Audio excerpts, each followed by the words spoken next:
Welcome to my short tutorial on flying the ILS Approach in the A-10 Charlie. We'll be starting on runway 31 to Tbilisi, Georgia. Current weather is overcast with a cloud base of 2,300 feet and no wind. Perfect conditions for instrument flying. Please excuse me while I clean up the cockpit a bit.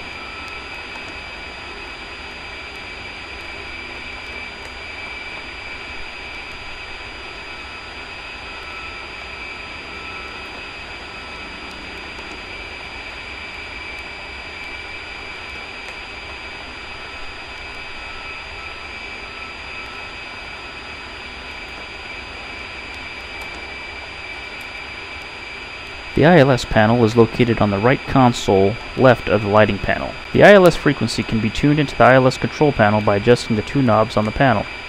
Place the mouse cursor over the left knob to set the frequency of the digits left of the decimal place, and use the mouse wheel to scroll up or down for the desired frequency.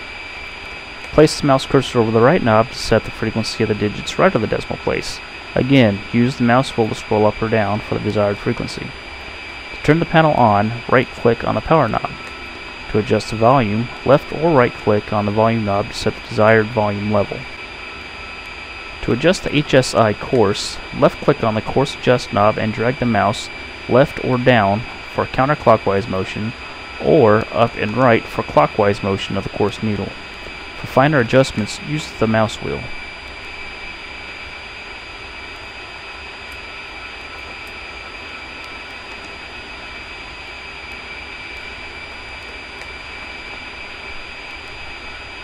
Be sure you have the correct altimeter setting. To get the correct altimeter setting, press F2 to view the outside of your aircraft and make note of the altitude. Go back to the cockpit and adjust the altimeter to the altitude you just noted. In this case, I am setting the altimeter to 1,530 feet.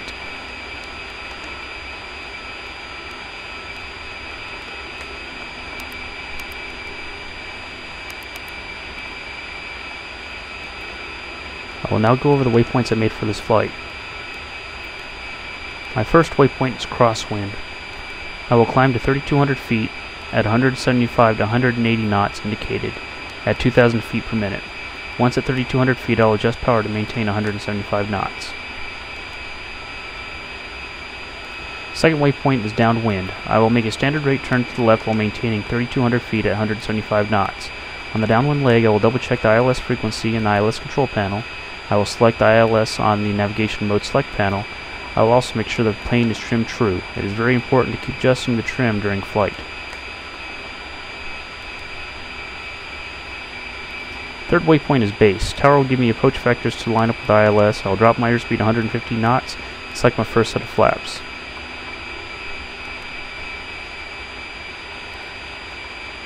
Localizer is my fourth waypoint. I will begin adjusting my heading to keep the bar centered in HSI. Glide slope. At this point I should be flying at 150 knots center with the runway. I will drop my landing gear and select my last set of flaps. Once I intercept the glide slope, I will make power and pitch adjustments to maintain a 700 to 900 foot descent rate.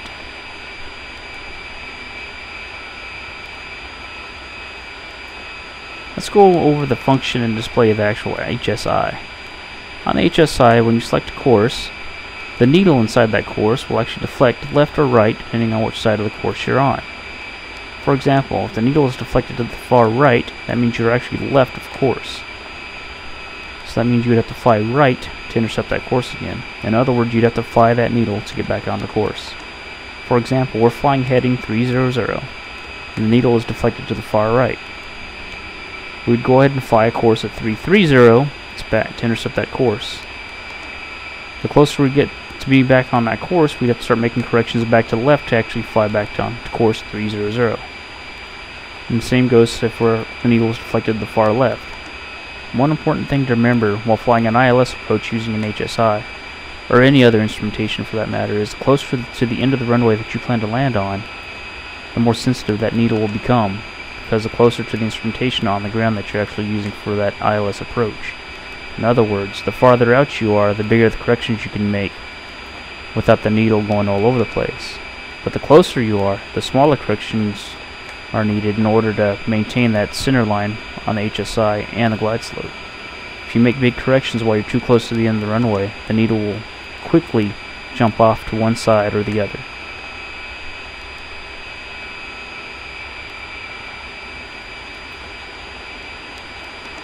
Once you're established on the glide slope, you need to adjust your pitch in order to achieve the desired landing speed prior to landing. This can be achieved by using the angle of attack index or left of the HUD. The green donut represents on speed. The yellow flags below the green donut represents too fast. The yellow flags above the green donut represents too slow. Remember, pitch controls speed and your throttles control your descent rate. And we want to achieve a descent rate between 700 to 900 feet per minute.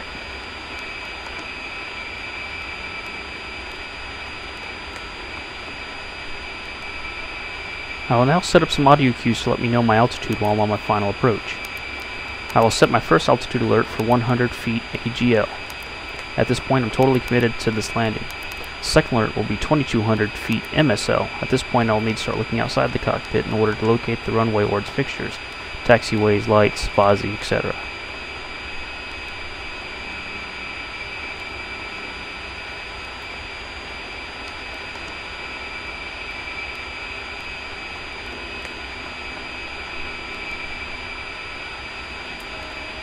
Okay, let's go. Let me check my flaps. Flaps set.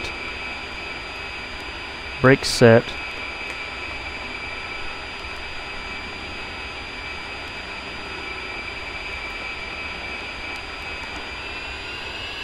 Power set. Release brakes. And I'll rotate about 125, 130 knots.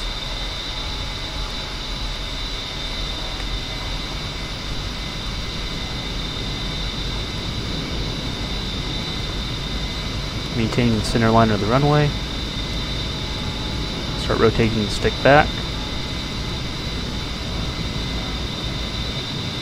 Off the ground. Gear up. Flaps up.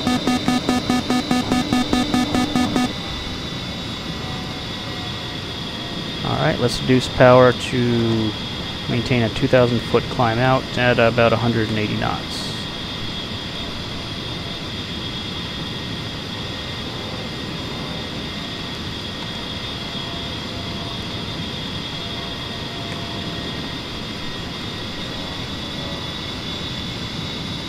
Okay, here come the clouds.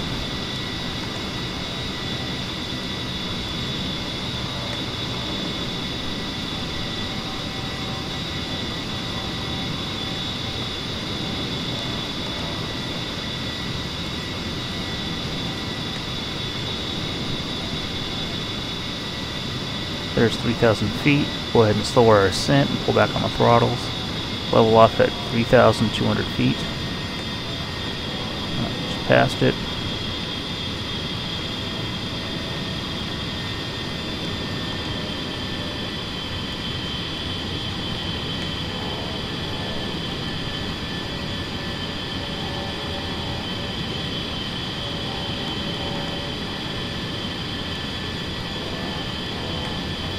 And we'll go ahead and begin our turn to crosswind. We'll establish a standard rate turn while maintaining 3,200 feet and 175, 180 knots. Standard rate turn, if you look on the bottom of the ADI, just below the ball, you have two black hash marks, and below that, those two black hash marks is the one white hash mark that moves around. If you put the one white hash mark underneath one of those two of those black hash marks, you are now performing a standard rate turn, which is 3 degrees per second.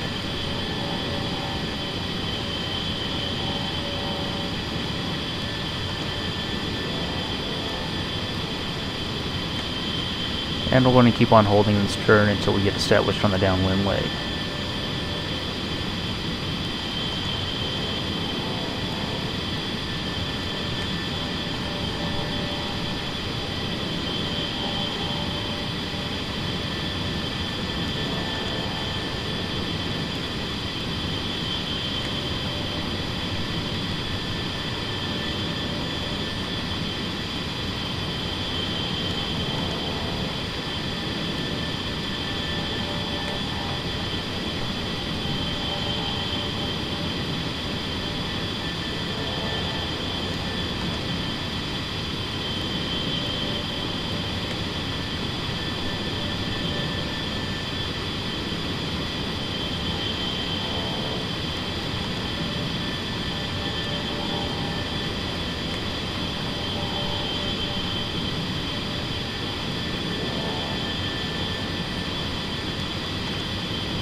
Get established on the downwind leg.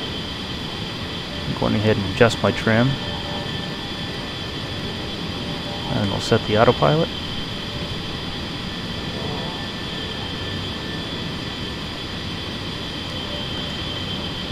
There we go. And this time I'm going to check the ILS control panel, turn it on, and I'll go ahead and select ILS on the mode select switch.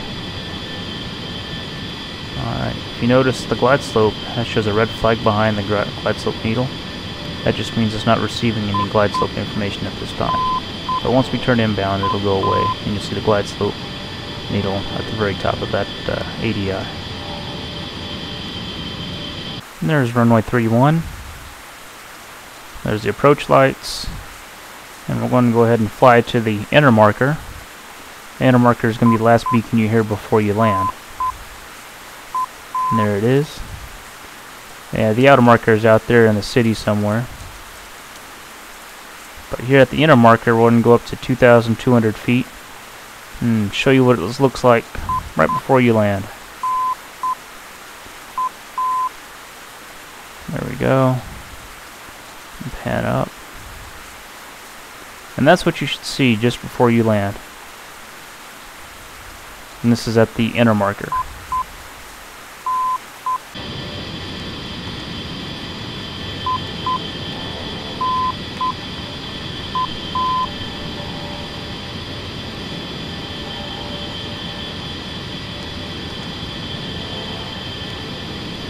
Okay, I'm 2.5 miles from my turn to base.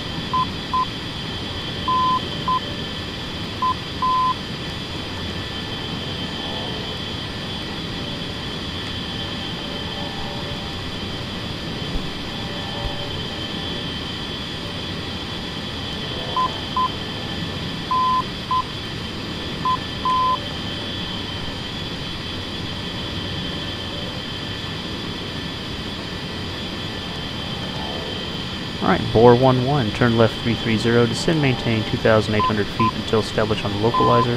You are cleared for the ILS approach, runway 31 left. Alright, so let's go ahead and make our left-hand turn. Remember, standard rate turn. Also, we're going to drop in our first set of flaps and reduce power and pitch to 150 knots.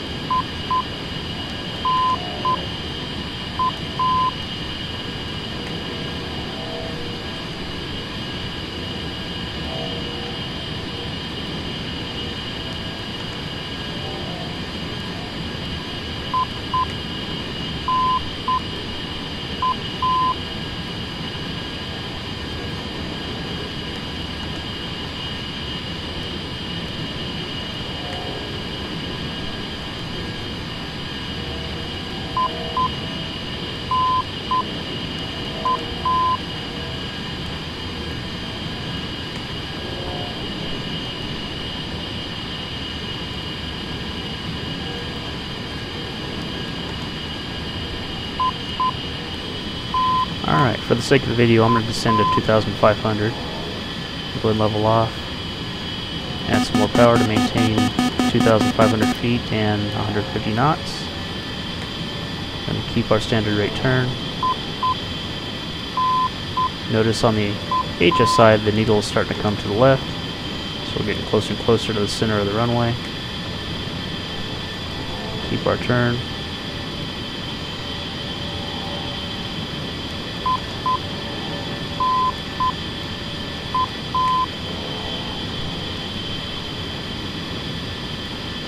Alright, there we go. Lined up on the center of the runway.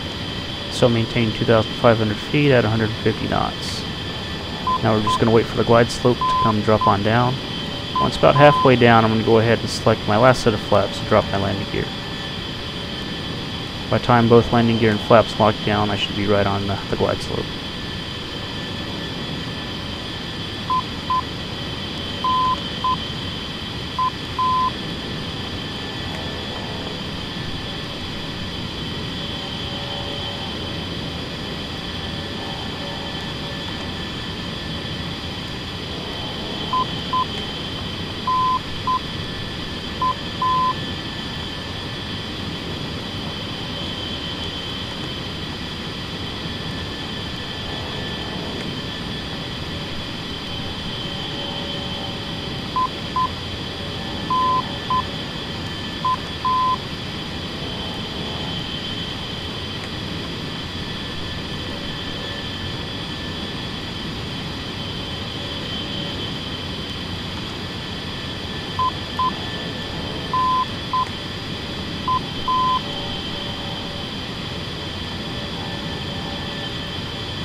Okay, you see the glide slope starting to drop in. Still maintaining the center line on the HSI. Alright, dropping my flaps, dropping my landing gear. Plane's going to pitch up for a second with her nose on down. Try to establish a 700 to 900 foot descent rate. We're also going to start pitching to drop our speed down. But also remember to adjust power for your descent rate as well. Alright, there's a outer marker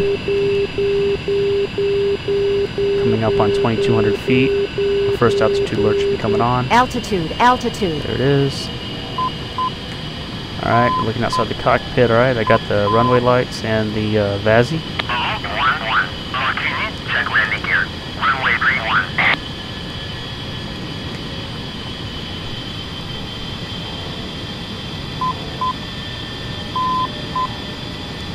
On glide slope on the localizer.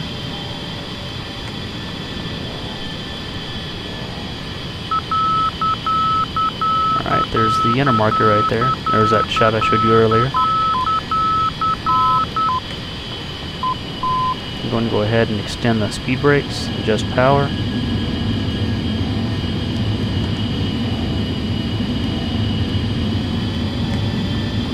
Altitude, altitude. Begin our flare, pull back on the throttle, and touchdown. Alright, fully extend the speed brake, and go ahead and slow down to the stop.